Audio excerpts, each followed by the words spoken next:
വർത്തമാനത്തിലേക്ക് വീണ്ടും സ്വാഗതം. മുൻ മുഖ്യമന്ത്രി CH മുഹമ്മദ് കോയയുടെ പുത്രനും കേരളത്തിന്റെ പഞ്ചായത്ത് സാമൂഹ്യക്ഷേമ വകുപ്പ് മന്ത്രിയുമായ ഡോക്ടർ MK മുനീറാണ് വർത്തമാനത്തിലെ ഇന്നത്തെ അതിഥി. വർത്തമാനത്തിലേക്ക് അദ്ദേഹത്തെ സ്നേഹപൂർവ്വം സ്വാഗതം ചെയ്യുന്നു. വർത്തമാനത്തിലേക്ക് സ്വാഗതം. ഈ 13ാമത് നിയമസഭയിൽ അംഗമാകും എന്ന് കരുതിയിരുന്നുവോ? അംഗമാകുമെന്ന് നമുക്ക് മുൻകൂട്ടി പറയാൻ പറ്റില്ലല്ലോ. കാരണം പല ഘടകങ്ങളാണ് ഒരു തിരഞ്ഞെടുപ്പിന് സ്ഥാനാർത്ഥിയെ നിർണ്ണയിക്കുന്നതിൽ നമ്മൾ സ്വീകരിക്കാറുള്ളത്. അപ്പോൾ ആ രീതിയിൽ ഉണ്ടാകുമോ ഇല്ലയോ എന്ന് നമുക്ക് നേരത്തെ പറയാൻ സാധിക്കില്ല. പക്ഷേ തിരഞ്ഞെടുപ്പിൽ മത്സരിച്ചപ്പോൾ ജയിക്കുമെന്നുള്ളതും കാരണം അവിടെ വളരെയധികം വോട്ടിൻ്റെ ഭൂരിപക്ഷത്തിൽ ഇടതുപക്ഷം ജയിച്ചൊരു സീറ്റായിരുന്നു കോഴിക്കോട്. അന്ന് 2ാം മണ്ഡലം എന്നാണ് പേര്. പിന്നെ അത് സൗത്ത് മണ്ഡലമായി. അവിടെ 1000 ചില്ലാനം വോട്ടിന് ജയിച്ചു. അങ്ങനെ നിയമസഭയിലെത്തി. അല്ല, താങ്കൾക്ക് സീറ്റ് നിഷേധിക്കും എന്നൊരു അഭ്യൂഹം നിലനിന്നിരുന്നു. ഒരു കോൺട്രവേഴ്സ്യൽ ഫിഗർ ആയതുകൊണ്ട്. അതുകൊണ്ടാണ് ഞാൻ ചോദിച്ചത്. ഞാനെപ്പോഴും ആലോചിക്കാറുണ്ട്, ഞാൻ ഒരു കോൺട്രവേഴ്സിയിലും പോകാത്ത ഒരാളാണ്. പിന്നെ എന്തുകൊണ്ട് കോൺട്രവേഴ്സി എൻ്റെ പേരിൽ വരുന്നു എന്ന് എനിക്കറിയില്ല. ആ സമയത്ത് പ്രത്യേകിച്ച് തെരഞ്ഞെടുപ്പിൻ്റെ തൊട്ട് മുമ്പ് വന്നിട്ടുള്ള കുറേ വാർത്തകളിൽ ഞാൻ ഉണ്ടായിരുന്നു. പക്ഷേ പാർട്ടിയെ സംബന്ധിച്ചിടത്തോളം പാർട്ടിക്ക് ഞാൻ ഇത്തരത്തിലുള്ള വിവാദങ്ങളിൽ ഏതെങ്കിലും പക്ഷത്ത് നിൽക്കുന്ന ഒരാളാണ് എന്നുള്ള ധാരണ ഇല്ലാത്തതുകൊണ്ട് നിഷ്പക്ഷമായി പാർട്ടിയുടെ നേതാവ് ഹൈദരലി ശിഹാബ് തങ്ങൾ സ്ഥാനാർത്ഥി നിർണയം നടത്തിയതുകൊണ്ടും ഞാനും ഒരു സ്ഥാനാർത്ഥിയായി. കോഴിക്കോട് മണ്ഡലം താങ്കൾ തന്നെ നേരത്തെ പറഞ്ഞതുപോലെ ഇടതുപക്ഷത്തിന് നല്ല ശക്തമായ വേരോട്ടമുള്ളൊരു മണ്ഡലം. അവിടെ തന്നെ മുനീറിനെ നിർത്തിയതിന് പിന്നിൽ എന്തെങ്കിലും അജണ്ട ഉണ്ടായിരുന്നു? അജണ്ടയുള്ളതായി എനിക്ക് തോന്നുന്നില്ല. കാരണം ഞാൻ മുമ്പ് കോഴിക്കോട് 2ാം മണ്ഡലത്തിൻ്റെ പ്രതിനിധിയായിരുന്നു. അപ്പോൾ അതുകൊണ്ട് തന്നെ പലപ്പോഴും അന്നും ഇതേപോലെ ഇടതുപക്ഷത്തിൻ്റെ കയ്യിലുള്ളൊരു സീറ്റായിരുന്നു അത്. അന്ന് മത്സരിച്ച വ്യക്തിയുടെ മകനുമായിട്ടാണ് പിന്നീട് ഞാൻ മത്സരിക്കുന്നത്. അപ്പോൾ ചിലപ്പോൾ പാർട്ടി ചില സ്ഥലങ്ങളിൽ അതിൻ്റെ ഒരു സ്ട്രാറ്റജിയുടെ ഭാഗമായി ചില സ്ഥാനാർത്ഥികളെ നിർത്താറുണ്ട്. അങ്ങനെയാണ് കോഴിക്കോട് സൗത്തിൽ എന്നെ നിർത്തിയിട്ടുള്ളത് എന്നാണ് എൻ്റെ വിശ്വാസം. പാർട്ടിയിൽ ഏതെങ്കിലും ഘട്ടത്തിൽ അനഭിമതനായിട്ടുണ്ടോ? അനഭിമതനായിട്ടുണ്ടോ എന്ന് പറയുന്നതിൽ അർത്ഥമില്ല. കാരണം പാർട്ടി ഒരിക്കലും എന്നെ ഒരു തരത്തിലും തരം താഴ്ത്തുകയോ അല്ലെങ്കിൽ പാർട്ടിയിൽ ഒറ്റപ്പെടുത്തി നിർത്തുകയോ ഒന്നും ചെയ്തിട്ടില്ല. ഞാൻ പാർട്ടിയുടെ സെക്രട്ടറി ആയിട്ടാണ് മത്സരിച്ചത്. പാർട്ടി സെക്രട്ടറി സ്ഥാനത്ത് തന്നെ ഞാൻ ഉണ്ടായിരുന്നു. പാർട്ടി സെക്രട്ടേറിയറ്റ് മെമ്പറായിരുന്നു ഞാൻ. അതിലും പാർട്ടി യാതൊരു തരത്തിലുള്ള വിവേചനവും എന്നോട് കാണിച്ചിട്ടില്ല. പക്ഷേ ആ സമയത്ത് വന്നിട്ടുള്ള വാർത്തകൾ സ്വാഭാവികമായും അണികളിൽ ചില ആശയക്കുഴപ്പങ്ങൾ ഉണ്ടാക്കിയിട്ടുണ്ട്. അത് ഞാൻ സത്യസന്ധമായി പറയണമല്ലോ. അപ്പോൾ അണികൾക്ക് ധാരാളം പ്രയാസങ്ങളുണ്ടായി. കാരണം അവർ ധരിച്ചിട്ടുള്ളത് ഒരു വാർത്ത പുറത്തു വന്നപ്പോൾ ആ വാർത്തയെ നിയന്ത്രിക്കാൻ പറ്റുന്ന ഒരാൾ അത് ചെയ്തില്ല എന്നുള്ളൊരു തെറ്റിദ്ധാരണ അവർക്ക് വന്നു. അതിൻ്റെ പേരിൽ നമുക്ക് പോകുന്ന യോഗങ്ങളിലൊക്കെ ആയാലും അത് ഫീൽ ചെയ്യാൻ പറ്റും. കാരണം അണികൾ എന്നോട് ഒട്ടി നിന്നിരുന്ന, എന്നെ ശരിക്കും നെഞ്ചിൽ ഏറ്റി തന്നെ നടന്നിരുന്നവർ ചെറിയൊരു വിമുഖത എന്നോട് ആ ഘട്ടത്തിൽ കാണിച്ചിട്ടുണ്ട്. അതെനിക്ക് വല്ലാത്തൊരു സമയമായിരുന്നു എന്നെ സംബന്ധിച്ചിടത്തോളം. മുസ്ലിം ലീഗിൽ ഗ്രൂപ്പീസ് ഉണ്ടോ? ഗ്രൂപ്പിസം എന്ന് പറയുന്നത് ഇപ്പോൾ പുറത്ത് പ്രചരിപ്പിക്കുന്നതല്ലാതെ പാർട്ടിക്കകത്തൊരു ഗ്രൂപ്പിസമില്ല. കാരണം ഏത് ഘട്ടത്തിലും ഇതുപോലെയുള്ള പ്രശ്നങ്ങളുണ്ടാകുമ്പോഴൊക്കെ തന്നെ രണ്ട് ചേരിയിൽ നിർത്തിക്കൊണ്ടുള്ള സംസാരങ്ങൾ ഉണ്ടാകാറുണ്ട്. അതുപോലെയുള്ള വാർത്തകളും സൃഷ്ടിക്കപ്പെടാറുണ്ട്. അതിപ്പോഴല്ല, എന്നെ സംബന്ധിച്ചിടത്തോളം ഞാൻ യൂത്ത് ലീഗ് പ്രവേശിച്ചത് മുതൽ ഈ വാർത്തകളുണ്ട്.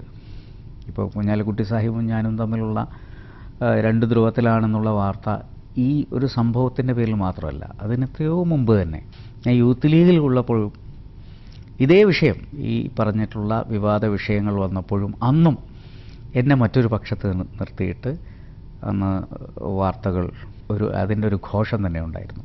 അല്ല, പാർട്ടിയിലെ അതുപോലെ നമ്മുടെ സേട്ടു സാഹിബ് വേറൊരു പാർട്ടി ഉണ്ടാക്കി പോകുമ്പോൾ അന്നുള്ള വാർത്ത ഞാൻ സേട്ടു പക്ഷത്തുള്ള ഒരാളാണ്, ഔദ്യോഗിക പക്ഷത്തിനെതിരാണ്. അങ്ങനെ ഓരോ വാർത്തകൾ വരുമ്പോഴും, ഇപ്പം ജമാഅത്തെ ഇസ്ലാമിയുടെ വിഷയം വന്നപ്പോഴും SDPIയുടെ വിഷയം വന്നപ്പോഴും ഒക്കെ പാർട്ടിയിൽ വേറൊരു രണ്ട് പക്ഷമുണ്ട്, അതിലൊരു പക്ഷത്തിൻ്റെ ആളാണ് ഞാൻ എന്നുള്ള രീതിയിലാണ് വാർത്തകൾ വന്നിട്ടുള്ളത്. പക്ഷേ ഞങ്ങൾ ഇതിനകത്ത് പാർട്ടിക്കകത്ത് അഭിപ്രായങ്ങൾ പറയാറുണ്ട്. അഭിപ്രായങ്ങൾ ചിലതൊക്കെ യോജിച്ചുള്ള അഭിപ്രായങ്ങളായിരിക്കാം, ചിലത് ഭിന്നമായ അഭിപ്രായങ്ങളായിരിക്കാം. പക്ഷേ അവസാനം പാർട്ടി എന്താണ് തീരുമാനിക്കുന്നത് അതിൻ്റെ കൂടെ എന്നും ഞാൻ ഉറച്ചു നിന്നിട്ടുണ്ട്. ഈ വാർത്തകൾ ഒരിക്കലും സ്വയം രൂപപ്പെടാറില്ല, ആരെങ്കിലും കൊടുക്കുന്ന വാർത്തകളല്ല. ഇപ്പോൾ പാർട്ടിയിലെ തന്നെ ഏതെങ്കിലും പ്രമുഖർ കൊടുക്കുന്നതായിരിക്കില്ലേ ഈ വാർത്തകൾ? അത് നമുക്ക് പറയാൻ പറ്റില്ല. ചിലപ്പം വാർത്തകളെല്ലാം വാസ്തവവിരുദ്ധമാണോ? വാർത്തകൾ വാസ്തവവിരുദ്ധമാണോ എന്ന് ചോദിച്ചാൽ ഇപ്പോൾ ഇത് സംബന്ധിച്ച് വന്നിട്ടുള്ള വാർത്തകളിലൊന്നും കഴമ്പില്ലായിരുന്നു. പല കാര്യങ്ങളും 1% പോലും ശരിയില്ലേ ഇതിൽ? ശരിയില്ലായിരുന്നു. ഇപ്പം ഏത് വാർത്തയെക്കുറിച്ചാണ് അനിൽ ഉദ്ദേശിക്കുന്നതെന്ന് എനിക്കറിയാം. അല്ല, ഞാൻ പറയുന്നത് താങ്കൾ ഇന്ത്യ വിഷൻ്റെ ചെയർമാൻ സ്ഥാനം ഏറ്റെടുത്ത് മുതലാണ് എനിക്ക് തോന്നുന്നു താങ്കൾ ഒറ്റപ്പെടുന്നത്. അല്ല, താങ്കൾക്കത് ഫീൽ ചെയ്യുന്നുണ്ടാവില്ല, പക്ഷേ എങ്കിലും ഒരു പൊതുസമൂഹത്തിന് മുന്നിൽ മുനീർ ഒറ്റപ്പെടുകയാണോ എന്നുള്ളൊരു ചോദ്യം, ഒരു സന്ദേഹം അവശേഷിക്കുന്നുണ്ടായിരുന്നു.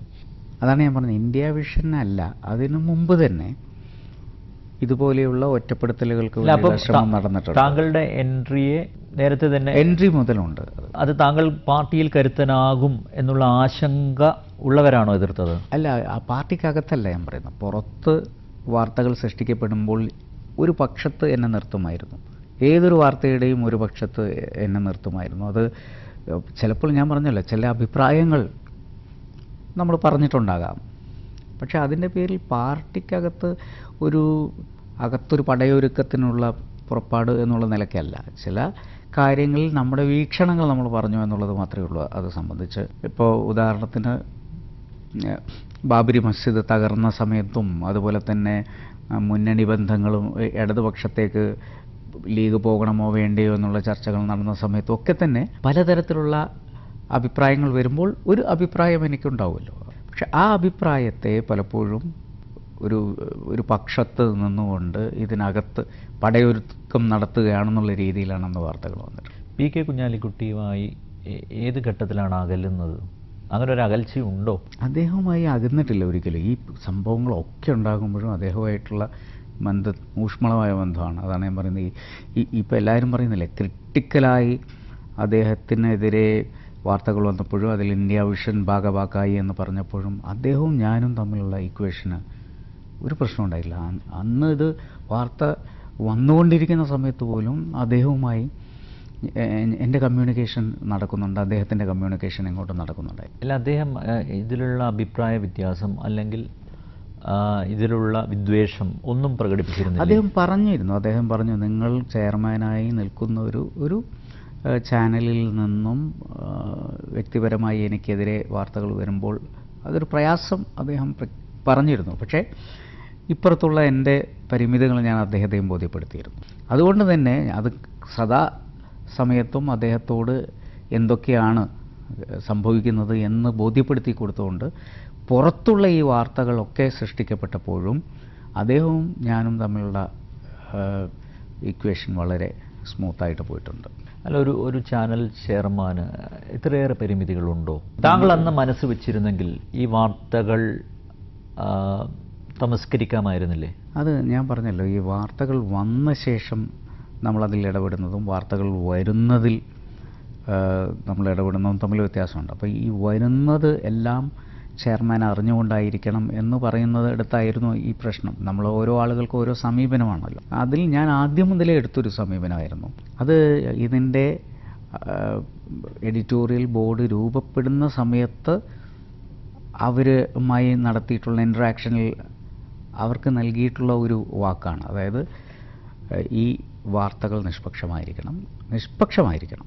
അങ്ങനെയാണെങ്കിൽ അതിൽ ഇടപെടലുകൾ ഉണ്ടാവില്ല. അപ്പോൾ നിങ്ങൾക്ക് വാർത്തകൾ നിങ്ങൾക്ക് കണ്ടെത്തുന്ന വാർത്തകൾ കൊടുക്കാം.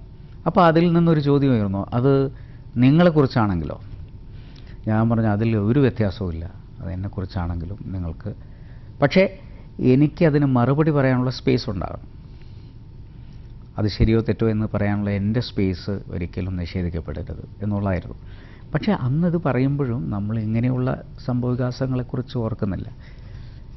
അതേപോലെ തന്നെ നമുക്കറിയാലോ 24 hours പോയിക്കൊണ്ടിരിക്കുന്ന ഒരു ചാനലിന് ചില വാർത്തകൾ വരുന്ന സമയത്ത് അത് മുൻകൂട്ടി ചെയർമാൻ അറിഞ്ഞോളണം എന്നില്ല. സാധാരണ ചാനലുകളിൽ, ഇപ്പം ഞാനും ഒരു ചാനലിൻ്റെ ഭാഗമാണ്, സാധാരണ ചാനലുകളിൽ ഏതെങ്കിലും വിവാദമായിട്ടുള്ളൊരു വാർത്ത വരുമ്പോൾ അത് ടോപ്പ് ലെവലിൽ എന്തായാലും ഒരു കൂടിയാലോചന നടത്താറുണ്ട്. ഇവിടെ പ്രത്യേകിച്ച് താങ്കളുടെ പാർട്ടിയിലെ ഒരു സമുന്നതനാണ് കേന്ദ്രബിന്ദു. അപ്പോൾ സ്വാഭാവികമായും ചെയർമാൻ്റെ കൺസെൻറ്റ് കൂടി വാങ്ങേണ്ടതായിരുന്നില്ലേ? പക്ഷേ അങ്ങനെ വാങ്ങിയിട്ടില്ല. മാത്രമല്ല, ഇത്തരത്തിലുള്ള സംഭവങ്ങളിൽ ഈ ഇന്ത്യ വിഷൻ്റെ ഒരു പ്രവർത്തന ശൈലി അനുസരിച്ച് അങ്ങനത്തെ എഡിറ്റോറിയൽ ബോർഡ് മാത്രമാണ് ആ കൂടിയാലോചന. ചെയർമാൻ എന്ന് പറയുന്നത് ഫിനാൻഷ്യൽ പാർട്ട് മാത്രമാണ് നോക്കാറുള്ളത്.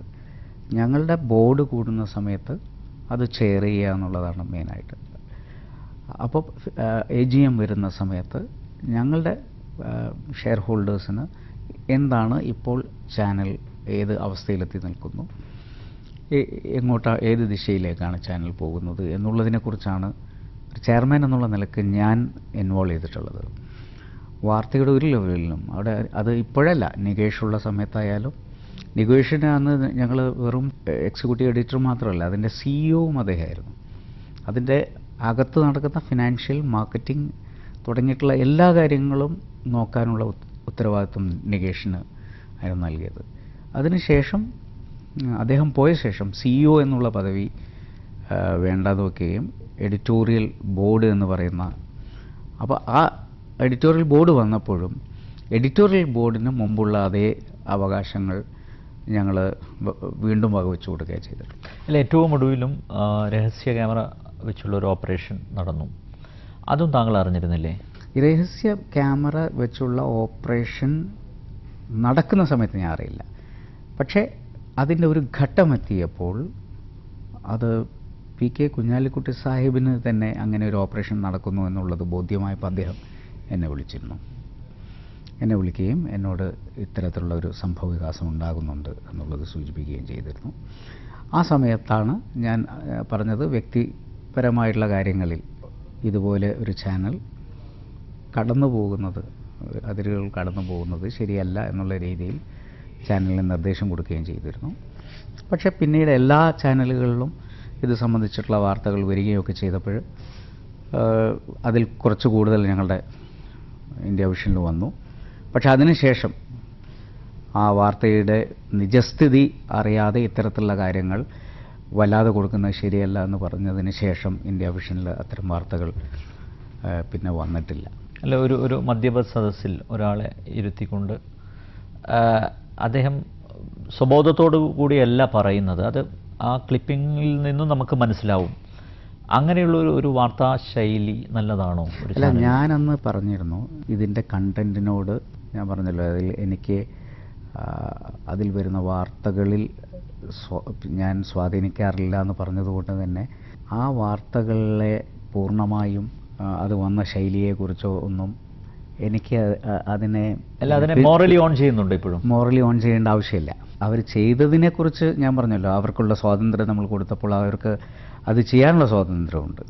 പക്ഷേ